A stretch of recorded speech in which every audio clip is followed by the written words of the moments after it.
Hello, Devlin here with you, and welcome to another edition of my pirate radio show.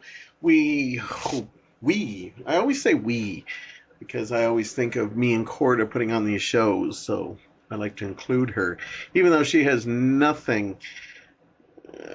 She doesn't know what I'm going to say. Half the time she doesn't know what I'm going to talk about or anything like that, but I still like to include her.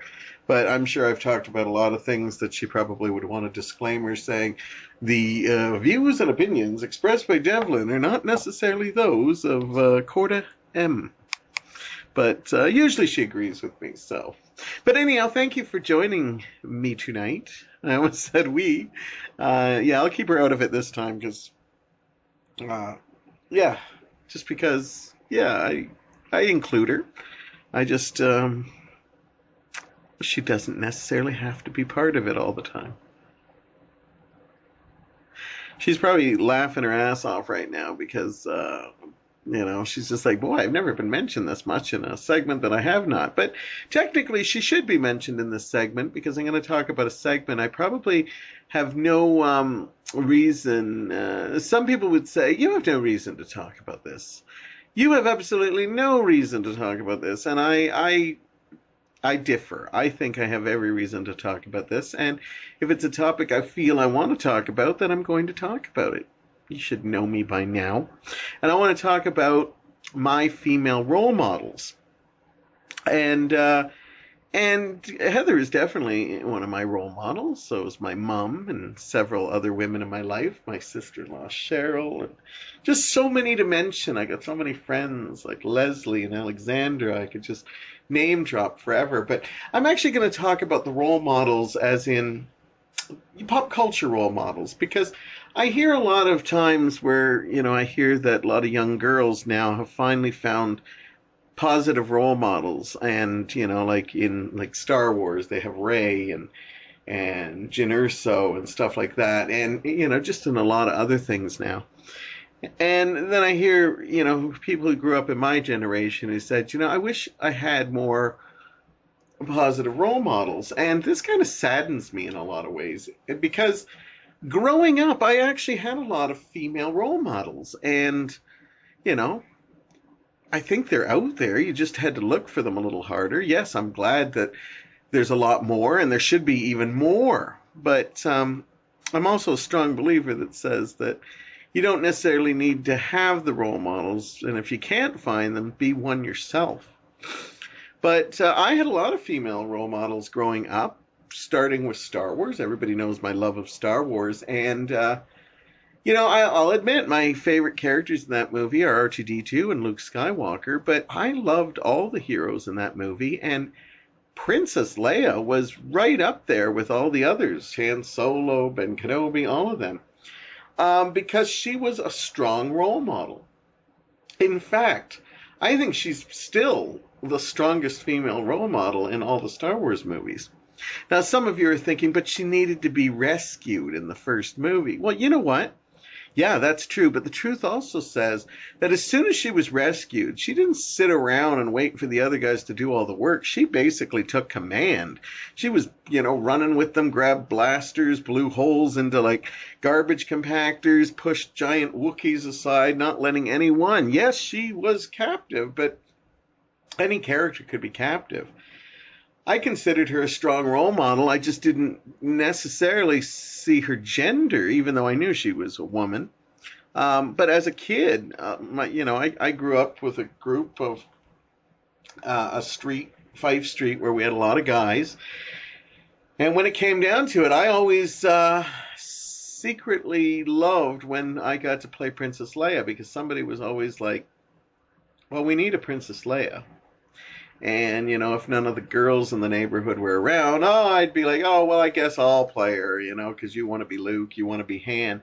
And secretly, I was like, I pretended like, I guess I'll be her. But at the same time, I was also excited because I got to be Princess Leia. And I loved it. I played her, when we used action figures. I used to play her when, we just did it played with us. But I always loved that, even though my male friends, they wanted to play Darth Vader or they wanted to play Luke or Han or something, we always knew we had to have a Princess Leia. And to me, that's a very positive thing. And it's like, we need the strong woman character. Now, no 10-year-old boy is going to say it like that, but we knew the character was important enough that it was. And for me, Princess Leia was a very strong and empowering woman because she was a leader. Yes, she had to be rescued, but once that door opened, once Luke came in as that Stormwalker, she took total control. And I love that. And I didn't find that she came off bossy. I just came up, we need to survive this. And since you guys don't have a plan, I'm going to have to jump in and help. And that's what I loved about the character, is that, so powerful, and I was honored to play her. I think some people look at Princess Leia sometimes as like, sexualizing. We sexualize the character as this, when she was in the slave girl outfit and stuff. But what I like is that when you go to most Comic-Cons or something like that, majority of the time, you will see either Princess Leia in the slave costume or, with the classic white with the buns on the side of her hair. But come on, Princess Leia, how come I never see, people dressed up as her from, when she was on Cloud City, with the, the pretzel hair or stuff like that? Or how come I never see her when she's on Endor, whether she's wearing the long hair or where she's got the braids up under the hat? It's, the women make the decisions on that, and they usually pick the slave girls. They're not being forced to wear the slave girl outfits. Well, maybe some are, but most of them pick that. So, I don't know. I think it's funny when people are like, oh, I can't believe they got an action figure of the slave girl. Well, why not? There's all aspects of Princess Leia. It's not like she was running around in that in all 3 movies. But, at the end of the day, I love when Comic-Con comes around. You can always find at least 6 or 7 slave girls. Charlie's Angels was another big show from the late 70s that I used to watch. And I know that was known as a teen jiggle, but I was just a kid when it came out. I would have been no more than 10. And actually even less than 8, 9, 10. And you'd be surprised how many times we would actually play Charlie's Angels.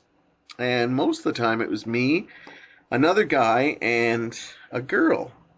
And we never thought of them. We just liked the idea of playing women. Now, albeit both boys, me and the other guy, did turn out to be gay in future years.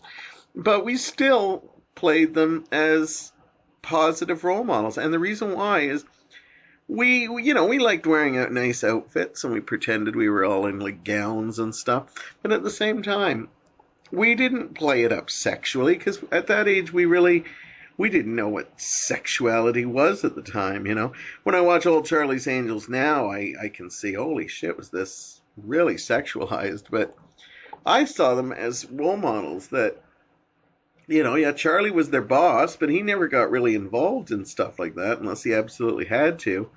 And Bosley just kind of set up things.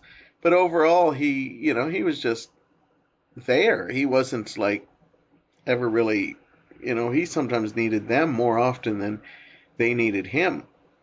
And so I used to love playing Charlie's Angels, and I always looked forward because I always tried to play Jacqueline Smith. She was my favorite, even though Farrah was, the most popular one. I loved playing Jacqueline Smith because she was kind of edgy. She was supposed to be the streetwise one.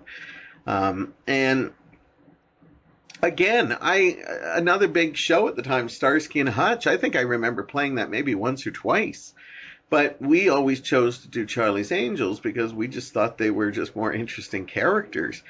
And and we'd run around with our toy guns and pull them out of our purses and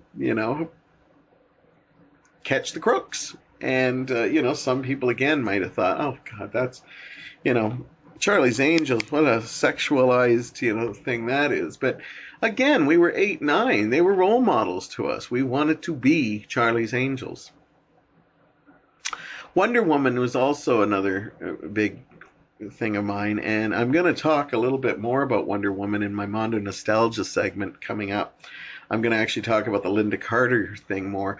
But when we used to watch Super Friends, my friends and I, we would all get together and want to play it. And I liked Aquaman. And this is one of the few times that people let me play Aquaman because, there was no love for Aquaman.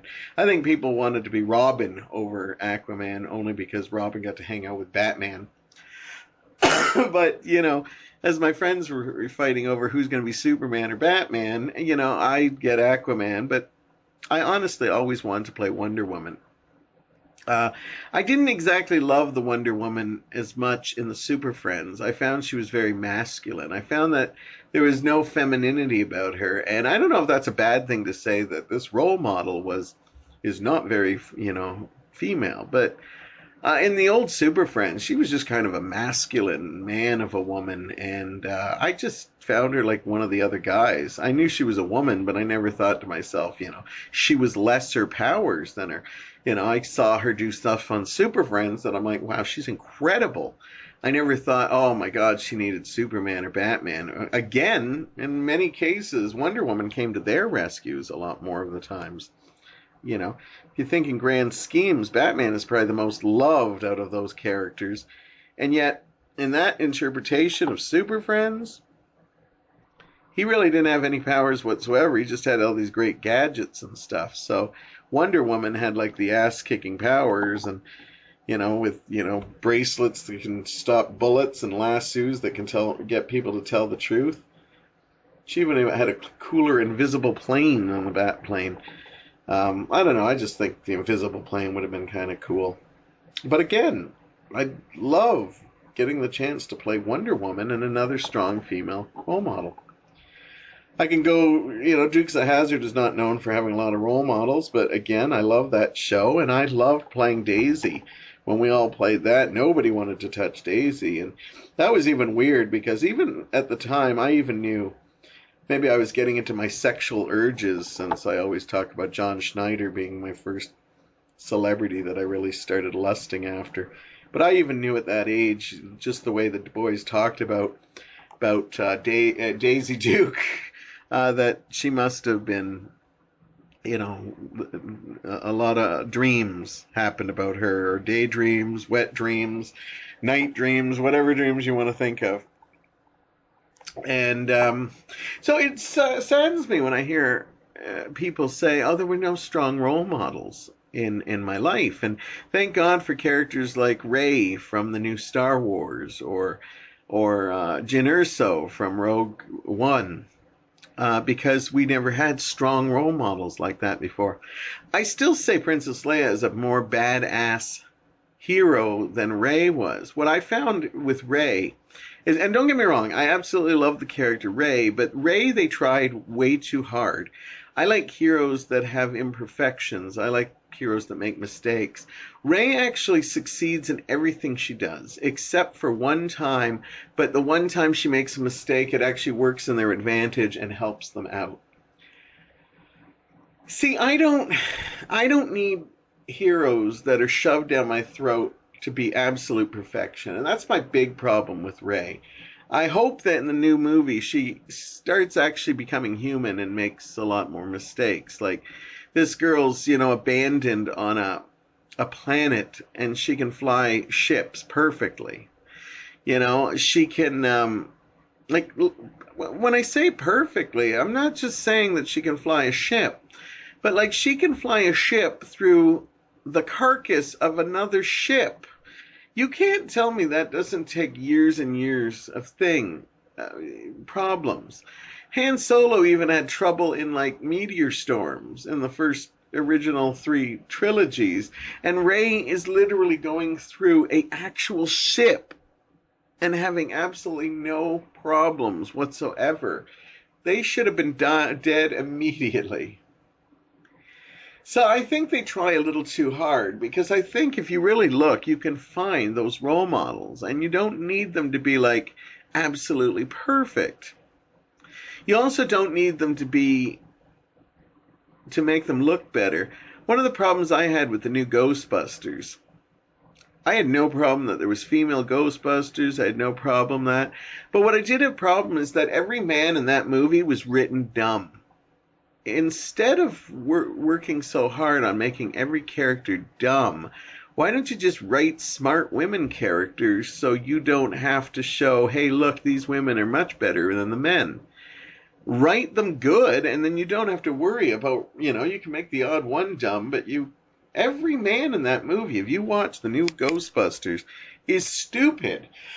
And it becomes more and more cartoonish, and I think a better way is to write strong female characters. But give them humanity. They don't have to succeed in everything they do, because in fact, when they fail, that's when they learn more, and then they can build as characters, and we learn from them. I don't like perfect male characters. But when women say they didn't have a lot of good role models growing up, so thank God we're starting to see any, yes, I say that for anything, and yes, we could see a lot more. I hope we do see a lot more. I just hope that they write them in a good way and don't just say, look, we're perfect and everything. Because if you want to talk about problems, I didn't have any gay role models growing up. I didn't. If you look at TV, when I was growing up in the late 70s, early 80s, I had maybe two to choose from. Billy Crystal in Soap played a gay character, and I remember struggling with my own gay feelings. And as much as I enjoyed the show Soap, if you think of the Billy Crystal character, he came out as gay. They kind of played it up a bit, with everybody having a hard time. And they did, don't get me wrong, some wonderful scenes where they deal with the gay stuff. But he also tried to commit suicide when he tried to become a woman, which right there and then was, he couldn't just be gay. He had to be a gay guy who wanted to be a woman, even though that was like, it didn't happen and you didn't feel that he lost anything. There was no commitment to it. So he tried to commit suicide. Then he wound up having a one-night stand with a woman, having a kid with a woman, and we won't even get into the fact that he hits his head and thinks he's an old Jewish man. They kind of abandoned the whole gay stuff right away and immediately did storylines that were just, absolutely ridiculous. The other gay character I had around the time was Stephen Carrington from Dynasty. Here they gave a positive gay story, but it wasn't too positive real fast. Stephen got beat up for being gay, and that's fine, that's part of our lives. But soon enough, Stephen became bisexual, had a child with another woman, went out with prostitutes that were women to prove that he wasn't gay. All his gay relationships, there was never a positive one. Everything always ended horribly. So here's my gay role models. So, women complain about not having female role models. You should have looked around more, because I had no gay role models. And, it's not only in the last, little while that, gay role models have started popping up. Now, there's role models for women, gays, anything out there. You just got to look for it. You got to research it, do the history. But I always say look to the forefront. As I say, when I see role models, I don't normally look at stuff like Wonder Woman or Charlie's Angels. They were role models. But real role models to me was my mom, who could clean the house, go do a part-time job, and take care of us and make us feel loved. That's a role model to me. My aunt surviving cancer, fighting for her life. That's a role model to me. So when people say there's no positive female role models, we shouldn't always look to the media for that, because of the fact that they're out there everywhere. And one of my favorite sayings is, if you don't have a role model, be the role model. So if you can't find a positive gay role model, I should be the gay role model. I don't want to be a gay role model. I want to be a role model. I want people to look at me and say, you know what? He wasn't perfect, but I learned a few things from him, and he made my life a little bit better. So I try my best with that, and I'm trying more and more as each year passes. So I'm sorry if you didn't have any positive female role models out there. I had a couple, and I cherish them as much as I cherish my male role models in pop culture. And I'm going to do a whole segment on the 77 Linda Carter Wonder Woman, because the new one's going to be hitting theaters, well, pretty much as we speak. And I am going to just talk about that old TV show that just brings me such happiness. So stay tuned. That's coming up on the next segment. Welcome back. And Wonder Woman is everywhere. She's hitting theaters this week, and I can't wait to see the movie. I have not seen the movie yet. Gal Gadot is our brand new Wonder Woman, but I really liked her in Batman vs. Superman, so I have high hopes for this movie. Yeah, so I'll let you know my review at the end of the month, like I always do. But I'm actually here to talk about another Wonder Woman in my life. I talked a little bit about the Super Friends Wonder Woman, who was kind of this manly thing, who just kind of, hung out with the boys and stuff. But the real Wonder Woman that won my life over was in, I believe, 1977. Linda Carter played Wonder Woman for 3 years on television, and she brought the DC character to life on the small screen. And she wasn't the first person to play Wonder Woman. I believe Kathy Crosby played her in a TV movie before that, and there might have even been another portrayal of her earlier on. But Linda Carter, for many, is their Wonder Woman. Just like for me, Christopher Reeves has always been my Superman because he's my first, even though I think Henry Cavill has kind of won me over as Superman. Christopher Reeves will always have a special place in my heart because he was my original Superman. So when I think of Wonder Woman, I immediately go to the iconic Linda Carter because she looked like Wonder Woman. She had that twinkle in her eyes. She had that beautiful smile. She had that hourglass figure, which defies gravity in so many ways. Like, it was sad later to find out that she actually dealt with a lot of eating disorders to try to keep her weight. But I loved, like, if you look at her waist, it's just so incredible. It's like, I know people talk about how Barbie is so unrealistic, but if you actually look at Linda Carter in that outfit, it's just unbelievable. I've always, being a gay man, I can't really, I guess I still can have a say on what women look like, but I always thought women with a little curves, and, she's all hips and tits. She just looks like Wonder Woman. And when you watch the show, which I have to say is not the greatest show out there, there's some fun episodes, but overall there's some really bad stuff in that show, but it stands the test of time because of the campiness of it. And it didn't go full camp like Batman from 66, but it did go. It had its fair share of camp. Now, for some people, you might know that the first season of Wonder Woman takes place in the 1940s, which is where the comic originally took place. And I like those episodes because they didn't really deal a lot with Nazis, but they still dealt with that era, and it was nice to see. I remember showing my friends a beauty contest episode, and it was great to see the old kind of pin-up style bikinis and stuff like that. But she didn't really, there was a couple of hints at the Nazis, but this was primetime TV, so we didn't talk a lot about the Nazis, but they were mentioned once in a blue moon. She fought like gorillas and science fiction people and stuff. In the second season, they decided they didn't know how far to go with it, and they revamped the show and basically put it now in the 1970s. They put it in the modern times, which now when you watch it, are far from the modern times. But at the time, they were going to now tackle some other things.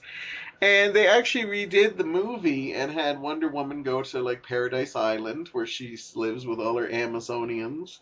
And for some strange reason, Steve Trevor, who was played by, oh my God, my heart, I've totally forgotten who played Steve Trevor in the show. I love that show, and I like him. I love his portrayal of it, even though I have a major brain fart going on right now, and that's gonna change because I'm gonna look it up, and I know exactly what's gonna happen. I'm gonna look it up on the computer, and as soon as I do, I'm gonna remember who it was. I can't. Oh, Lyle Wagner. That's not right, is it? Lyle Wagner? Yeah, I'm sorry. I'm actually literally looking it up on here because I can't think. I think it's Lyle Wagner. I think I'm right on this. And Lyle Wagner, some of you may remember, he was actually part of yeah, it is Lyle Wagner. God, I can't believe it. I'm getting old, people. I'm getting old. I'm starting to forget, like, it's one thing when you start forgetting, like, people you meet on the street, or, like, people you went on to school with. You start to, like, oh, I should know this person. I should know this person. But when I start forgetting pop culture, that's when I start getting worried. But Lyle Wagner, and some of you might recognize him because he actually was on the Carol Burnett show for a while. Then he joined over on this. But anyhow, they liked Lyle Wagner so much that they actually wrote a story, and it didn't make any sense whatsoever. But Lyle Wagner was in the 40s episodes, and then they kind of hinted that he was the son of Steve Trevor in the 70s, and he looked exactly the same. And the thing that was stupid about it even more is that the math wasn't there. Steve Trevor was fairly, like in his 30s, 40s when the original season started. And there was no sign of a kid. So, Steve Trevor's now obviously 30s and 40s, and the 70s ones, there would have been a sign of a kid, I think, at that point. But anyhow, it is screwed up. But anyhow, they wanted to do it because they wanted to deal with 70s things. So she was still fighting stuff like aliens and stuff. But now she could fight, like, a disco, roller discos, and she could go fight in, like, 70s style science fiction things, because she worked at this high tech thing that really looks low tech now when you watch it. So, then she could wear all the latest fashions and stuff, and so the final two seasons took place in the 70s. There's a lot of good kitschy stuff in there for anybody who's interested in checking out the old show, and I honestly say you should. We go too much for realism now, as in people are always like, oh, I like my movies to have a bit of realism. I like when we went into the past and we didn't need realism, and trust me, you didn't get much realism in Wonder Woman. Yeah, there's some great moments in Wonder Woman. Her iconic spin was actually something Linda Carter came up with, because in the comics she just kind of blasted and she was Wonder Woman. But they wanted something different, and so she decided to try some things, and she thought, well, figure skating was quite nice, and then she did these turns, and that's where the iconic spin came in, which I don't think were carried on pretty much anywhere else. And I love that as the show went on, she could spin in various different costumes, because Wonder Woman not only had, some of my favorite costumes was she had like not a swimsuit, but it was like a wetsuit that she could turn into with stars, and it was blue. She also had like a cowboy outfit that Wonder Woman could go into, and I love that that she could do that kind of thing. But the spin actually was a Linda Carter made thing, and I still love the spin. I always laugh that I hope Gal Gadot gets to spin in one of these just to be Wonder Woman, because I think that would be great. Even though I always felt bad that Wonder Woman couldn't do certain things, like, go in a revolving door or do like spins in roller skating, because she would turn into Wonder Woman.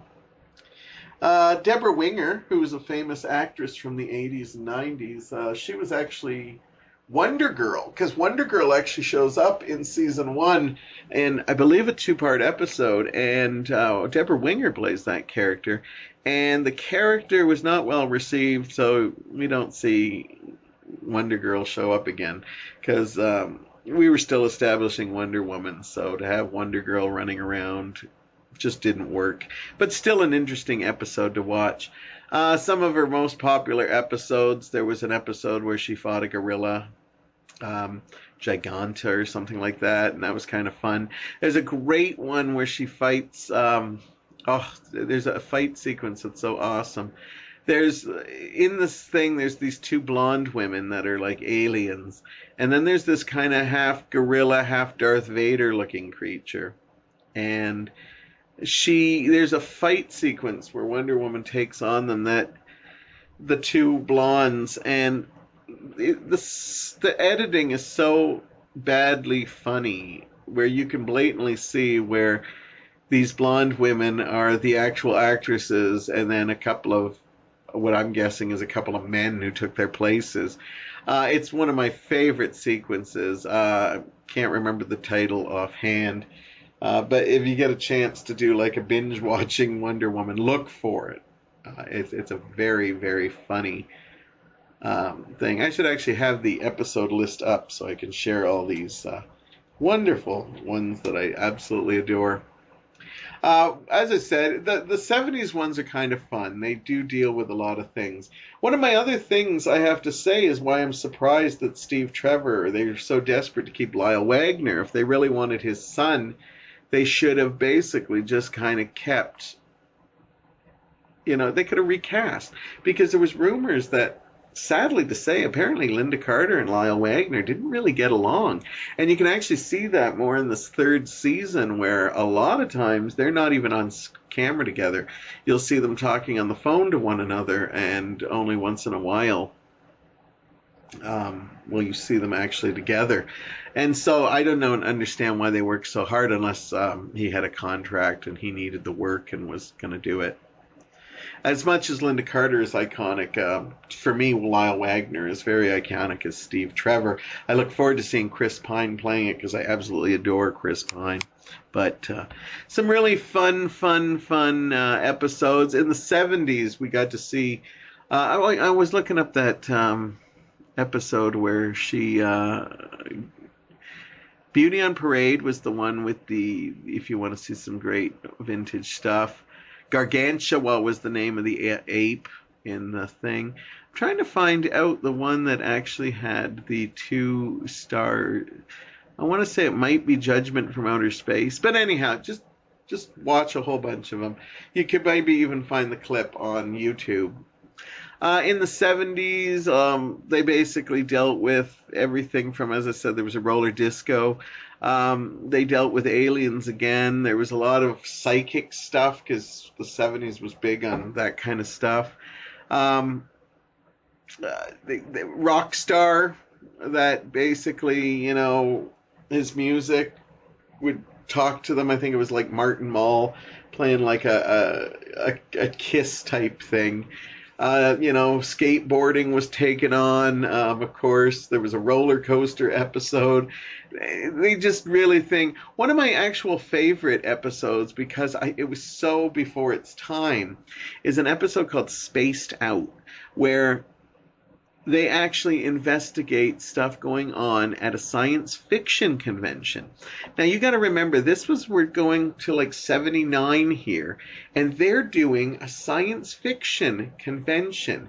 This is before the big Comic-Cons came about, like the San Francisco one or the Toronto Comic-Con. So the fact that, here they are doing a tribute to it is amazing. The fact that, they were doing it beforehand, and basically there's a scene I remember where you see Diana Prince, and there's like even people dressed up in the comic. So there's like early cosplay, and I always thought it was quite impressive. I love watching old shows and catching stuff like that because of the fact that it's just like an absolute like dream to see like them doing stuff that became even bigger, and we're talking decades later. So, groundbreaking stuff here.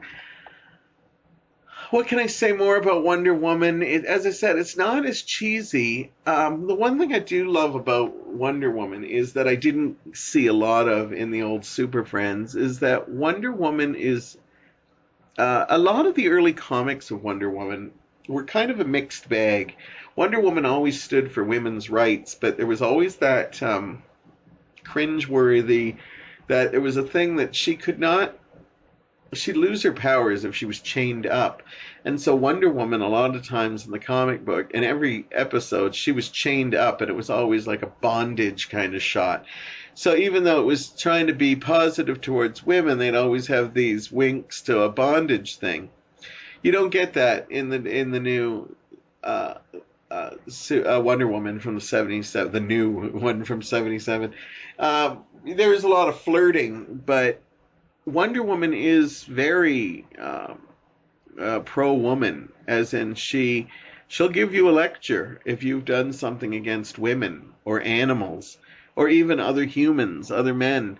But she stays strong on that. And although, some may say like her outfit was very sexy and sexualized, there was no real stuff like that in the actual show. There was like Wonder Woman never really used her femme fatale to, she always stayed on the straight and narrow, kind of like how Adam West always played his Bruce Wayne very straight and narrow.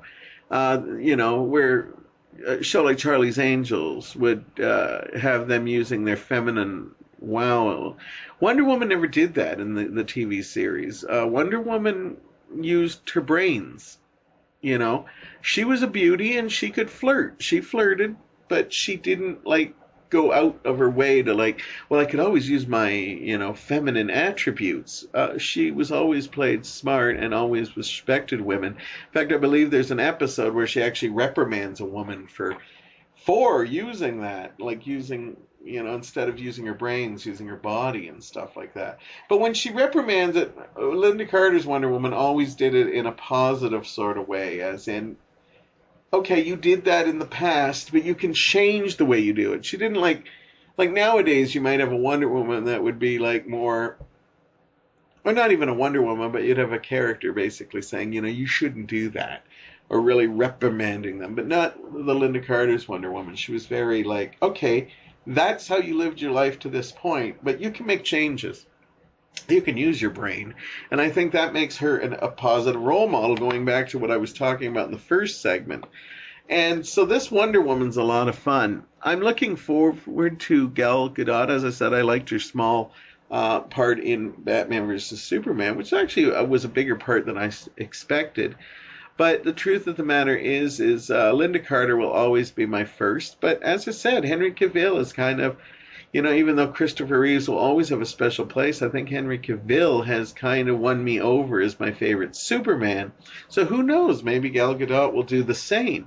I am looking forward to the movie. And if you are a Wonder Woman fan, or if you become a Wonder Woman fan because of the new movie, check this show out. Because although some of the 80s, 70s and 80s, TV superheroes weren't played necessarily for fun, this isn't played in satire.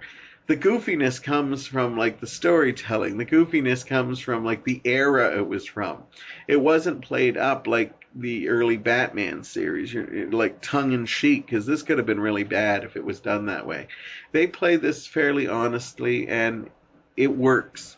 And Linda Carter looks absolutely lovely, and she still does, and I think she's still a role model. I think she took the Wonder Woman persona, and I think she actually carried it with her through her life, because she is, quite frankly, just a vision and an inspiration as well.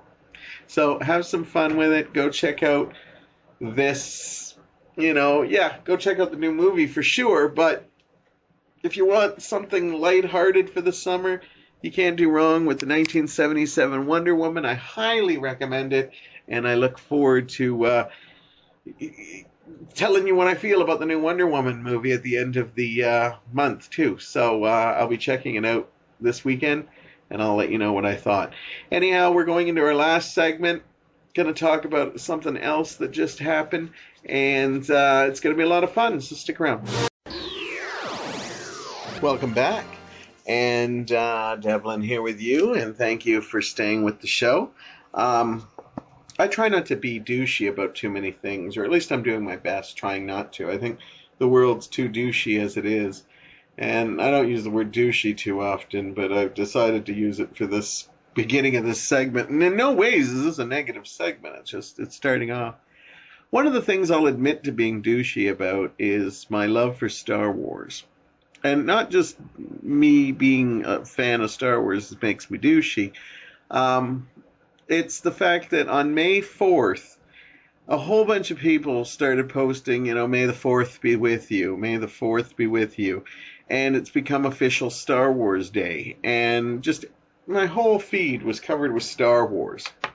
Now, for me, I don't celebrate that only because of the fact that for me, May 25th will always be Star Wars Day. And that's because of the fact that that's the day Star Wars debuted in 1977. And, you know, I used to say, make big deals about how I can't believe Star Wars fans would actually pick a joke, as in May the 4th be with you, to be Star Wars Day over the fact that this is actual a day. That's like saying, well, we're not going to actually celebrate your birthday. We're going to celebrate, something that we can make fun of you for. And to me, that's just not cool. So yes, I admit I'm douchey when I think. But this year was a special year. It was last week, and this May 25th was the 40th anniversary of Star Wars. And I actually had an episode that debuted on that, but I was talking about other stuff that I didn't get around to it, that I wanted to not let it go, because you all know my love of Star Wars. You can probably go back, and I've talked about Star Wars. I've had full episodes about Star Wars. And I wasn't going to let the 40th anniversary go, because back in 1977, this little movie debuted. It debuted in 32 theaters, and word of mouth and demand was so big it had to grow, and of course it became one of the biggest movies of all time. And even though it's not the number one movie anymore financially, I think in some ways Star Wars remains to be the biggest movie that has touched so many people's lives. I've certainly talked about how it's touched mine, how I was this little kid who only saw, animated films or Disney, Apple Dumpling Gangs and, stuff like that. And then I got to see this movie where just science fiction came to life. I always think, well, now I understand kind of how people who watch Star Trek and the first time, I've had some friends that are a little older than me that got to remember seeing Star Trek when it first debuted. And they, just the way they talk about it, I can tell it's the same way as I think when I first saw those characters come to life in the theater. Now, I didn't see it. I probably saw it a couple of months after it was in theaters, maybe 2 or 3 months, because it took me a while to convince my parents that, no, I can go see this just because it's PG, I can go to this. But if you look, Star Wars is probably bigger now than it was big then. And if you think about it, Star Wars was everywhere, back in 1977. It was in, stores, like merchandise started coming out. It was in, pop culture, Saturday Night Live was making jokes about it. It was in Mad Magazine. You've made the big time when you're being parodied on shows. It was on the dance charts. Miko had his Star Wars, Cantina Band theme. It was just all over the place. Every studio started coming up with any imaginable, does that look like Star Wars? Let's put it out. And it's a good thing. It's like an amazing thing because of the fact that Star Wars hasn't died. And here we are 40 years later, and you go into every grocery store and you'll still see R2-D2 on, snack foods, and you'll see Darth Vader, and you'll see new characters like BB-8 and Kylo Ren and stuff like that. So it's everywhere. You go into bookstores, you'll see books. You go into toy stores, you'll see toys. Even more so than back in 1977. And it's incredible because a lot of things last and stand the test of time, but Star Wars has already gotten even bigger than it actually was. I would love to do just a segment where I talk to people about their love for Star Wars. I certainly would. But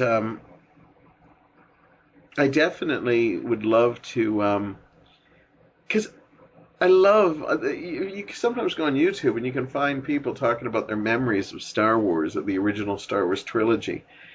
But it's just overwhelming, not only the people that are endeared by it, or that's the movies they grew up with, but the amount of people that have become in the industry, who went into special effects, who went into directing and that, who have been inspired by Star Wars. Everywhere you look now, back when Star Wars came out, the effects were just incredible. Now you can watch TV shows and movies, and we see effects every day. And Why? Because a lot of people who like Star Wars grew up and decided to go into that industry. And you can't think of too many movies.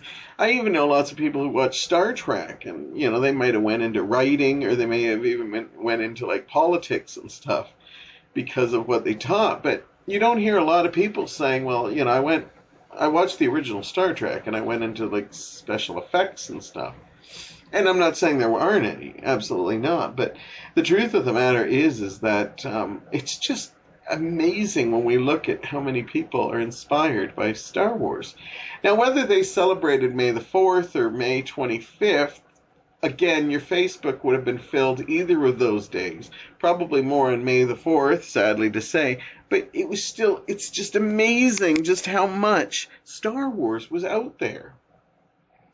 Even some of you non-Star Wars fans were probably like, oh, enough with the Star Wars, enough with the Star Wars.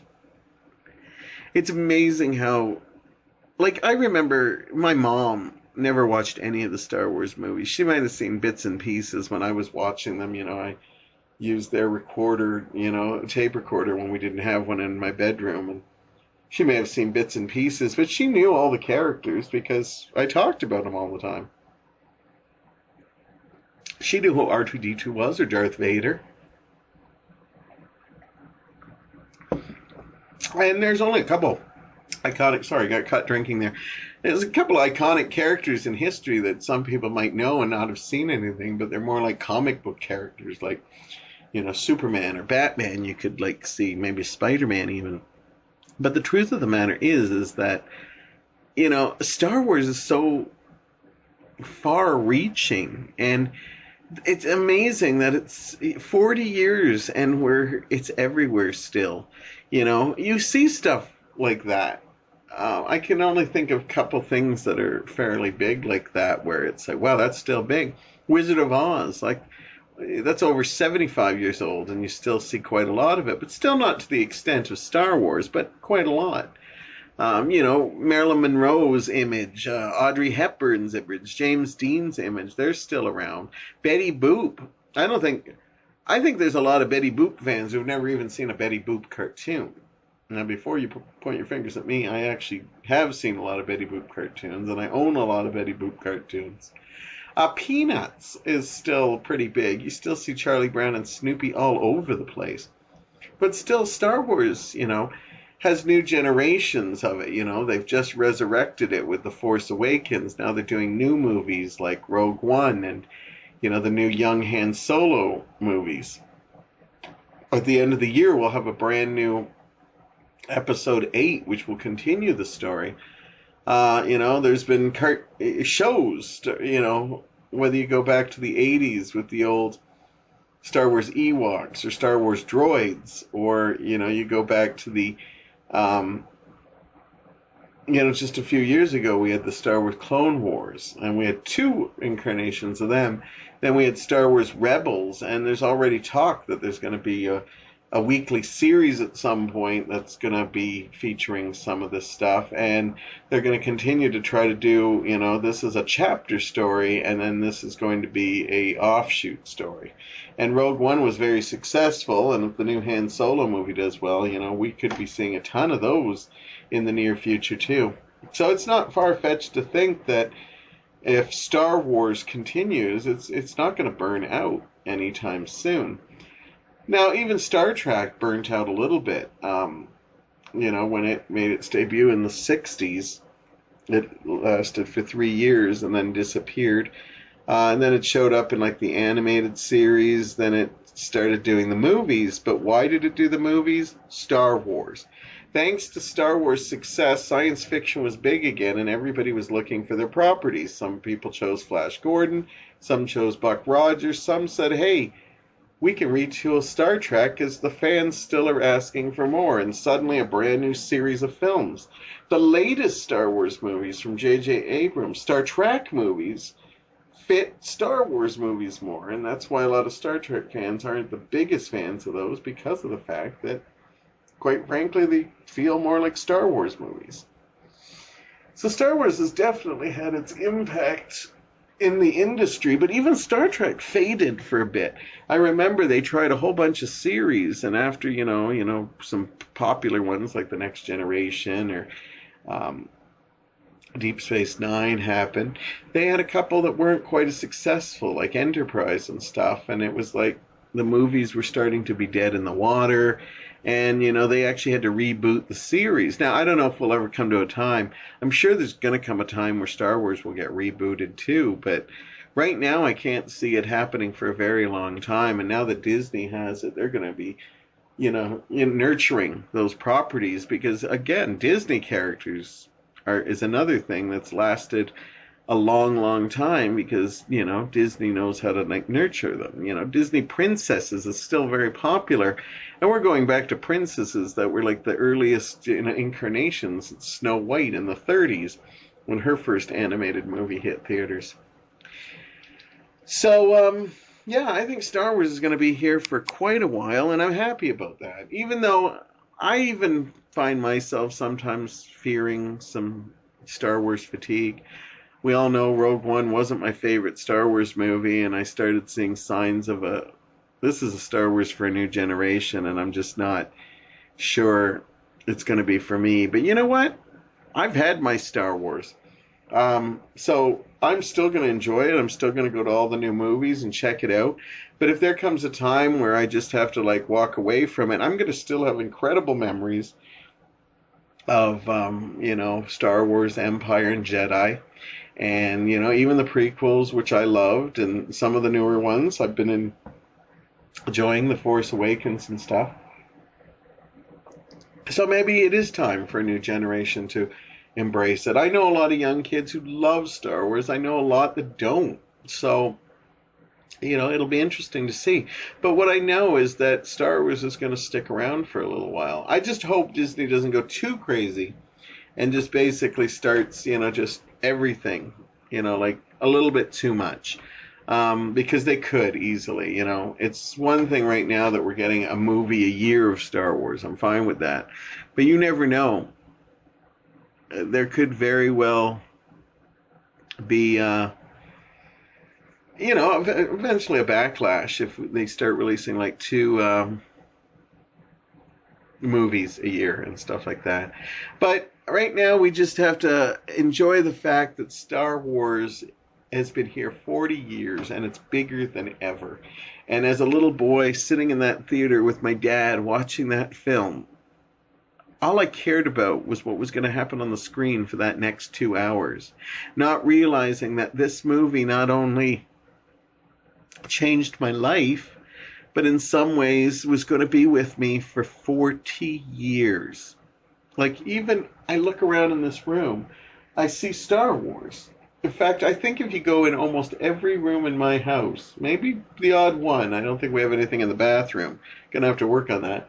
But you see Star Wars somewhere. Whether you walk into my living room and you see my BB-8 and my R2-D2 and my Darth Vader stand-ups, or just the little stuff all around, or if you look on the walls and you see a picture of Star Wars. You think of the crazy madness of that, is that, you go to a movie, and when you go into a theater, you never know if you're going to like or love a movie. So far this year, I've been walking out not liking movies quite as much. But that movie, I go in, and you think, okay, here's 2 hours. And it turns into 40 years. That's mind-blowing. And to be honest with you, as much as I wasn't a big fan of Rogue One, I'm still very excited about Episode 8. I'm still very excited about the young Han Solo movie. So I'm not done with Star Wars yet, even though I said that, I'm ready to walk away. I said I'm ready. I said I'm not going to yet. But if I start getting to the point where I'm just not enjoying the stuff anymore, I think I'll just take my memories and enjoy them. Anyhow, I've had a great episode. It was a very positive episode, just talking about positive female role models, talking about Wonder Woman 77, and talking about Star Wars, what's not to love.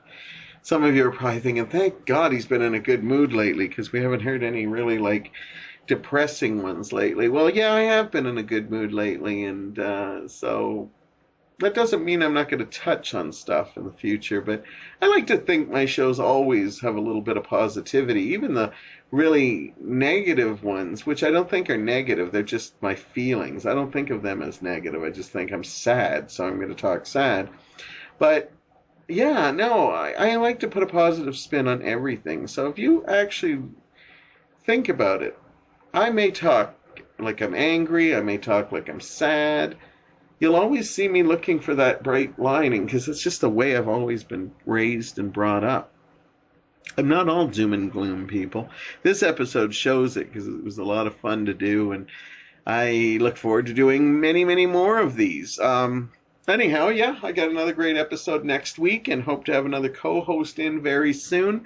So thank you for joining and thank you for making me a part of your day. Now go out there and, go have a great day yourself. And I look forward to seeing you and talking to you all very soon.